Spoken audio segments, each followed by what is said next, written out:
Alright, so this is Thunderbike, or Thunderdome, or whatever.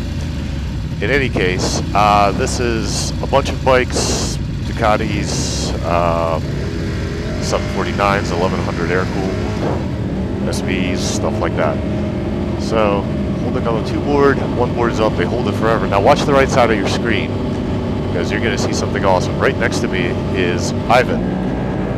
He was in another video, and as you can see, Ivan just passes everybody from the third row. Elon Musk would like to license his launch technology.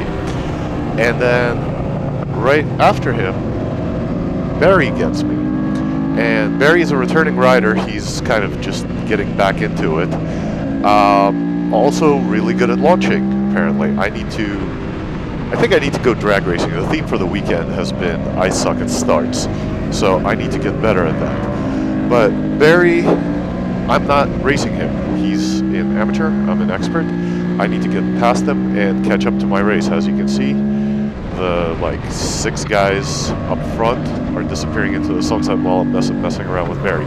So I'm going to try something really stupid, and I'm going to try to go around the outside of him. Of course, that you need a lot of vehicle advantage and technique advantage, and I don't have it. So, that did not work. So let me see if I can, I'll just dive underneath him in 7. That's fine. Alright, so in front of me, that's Terry Ferguson. On a Aprilia 660, he runs a little wide there. Not sure what was up with that. He's been having issues with that whole bike this whole weekend, so maybe that bike was barking on him or something. And then in front of him looks like Bob Robbins. So I really want to kind of catch up to them, and I'm hoping that I can dispatch Bob quickly, because Bob's really difficult for me to pass. He has a ton of power. He's got all the power in the world. So in front of me now is Tony. Super nice guy, love having him in the paddock, but you know, nice guy doesn't win races, and I need to get past him, and job done. Alright, so now Bob is firmly in my sight. I can make up ground for him. He's on a 1100 Ducati that weighs less than his Ninja 400, so it's a really solid bike, but it's also kind of a handful. He has to really manage it. So I'm hoping that I can get around him kind of quickly, because he's hard to pass, and he also makes me run a very different lap than I'm used to, because he kind of parks it in the corners a little bit more, and I need the roll speed. I don't have the acceleration. So as you can see, like anytime there's a little bit of a straight, the power just shows up in droves. So I am going to try to get him as quickly as I can, because I kind of want to beat up on Terry up there.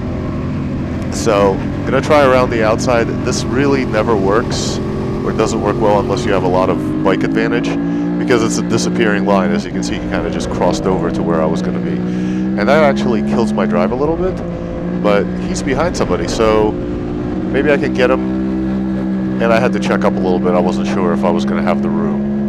So that didn't do anything, but I'm just going to boogie along, and I'm not sure who that actually is, but I kind of dived underneath him while he was looking at Bob. So let's get on with it, and let's get Bob out of the way.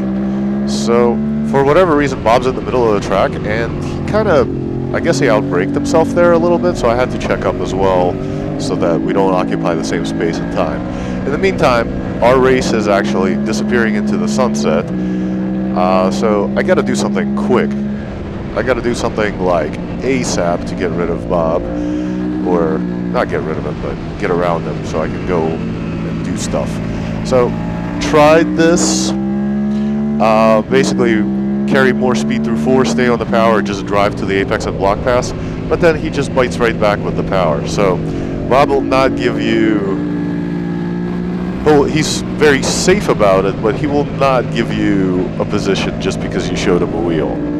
So really fun to race with him, and teaches me a lot about how to deal with high power, lower corner speed bikes.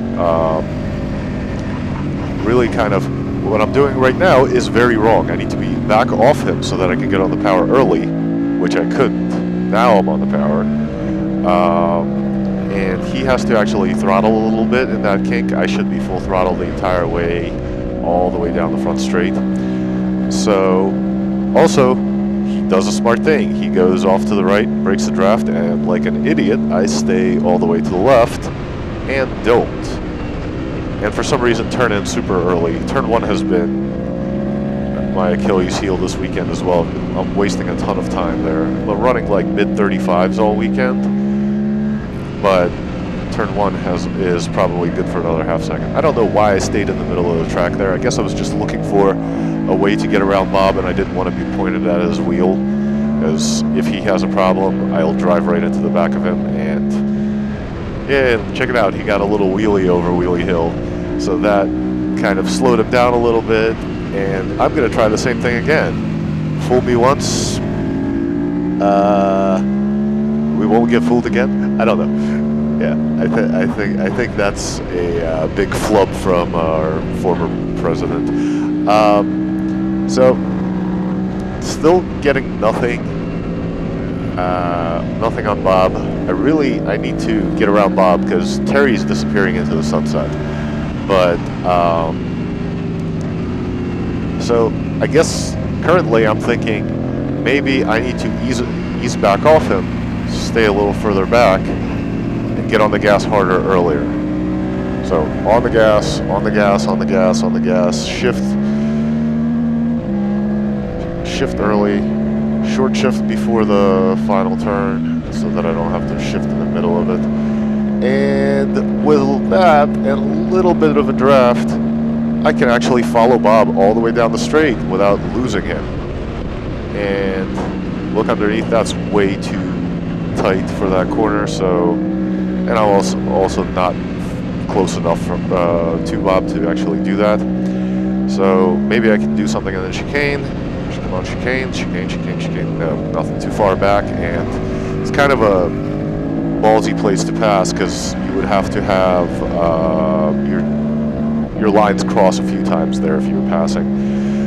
Don't want to combine forces. All right, third time's the charm. Let's get it. I mean, Bob knows it's coming, and suddenly we're back up on Terry, and maybe that's actually what helped me, because maybe Bob looked up and saw Terry and wasn't sure what was happening, so backed off a little bit.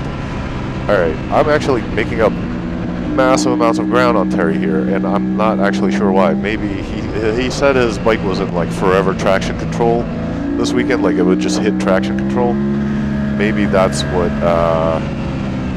I'm encountering, but let me see if I can get him somewhere. Aprilia, once again, yet another bike that's very quick in the line. I really have to do something in the turns to be competitive against them. So kind of a decent exit out of 11, 12, whatever. So I'm on him, I'm in the draft, and then he kind of moves over a little bit. I end up out of the draft, and he makes up bus lengths on me. Way too early turning into T1, but actually, I guess for both of us, and maybe it wasn't as bad for me as it was for Terry. So I'm gonna get him. I'm gonna get right up on him. So he is currently running 4th. We're all kind of running like 36s area. So he's currently running 4th. I'm 5th. Bob's behind me in 6th, I guess. So let's see if I can do the same thing I've been using on Bob. 4. All right, let's see. Come on, park it at the apex, get on the gas, and hopefully there isn't an Aprilia that repasses me. All right, so I think job done. So I'm running in 4th. Terry is dispatched, and I should only have like a lap left maybe at this point. Well, a lap and a half, whatever. This back section, then a lap. So brake right after the curbing, hook it into 10, keep it kind of tight so that you can do 11, 11, there's really no line through here. You can do the double apex kind of thing. You can do the single apex, just run the curbing. It almost doesn't matter. I think the results are almost always the exact same, but the trick is to get on the power and stay on the power. 14, really scary because you're in 6th gear at full tilt, but you have the room, and so much for that. Terry just gets me down the straight. I guess he probably drafted me, and he probably has, well, he definitely has motor, and he probably drafted me a little bit. That gave him just enough to get around me. All right, let's get him again. That was, where is he going? So I guess either his bike had a problem, or he kind of, because he was in the middle of the track, he kind of spooked himself, so he used the car track, not the motorcycle track. So he didn't do the chicane, so he's kind of going to stay out there. So now I'm 4th. I've taken care of everybody, and you saw that little bobble. Yeah, that was my big moment for the weekend. I seriously outbraked myself. If Terry had been behind me, he would have just dived underneath, and that would have been the end of that. But really outbraked myself, kind of had to forcefully get off the brake, get the bike turned, and you know, for a second there, especially with that big bobble, it looked like big wobble.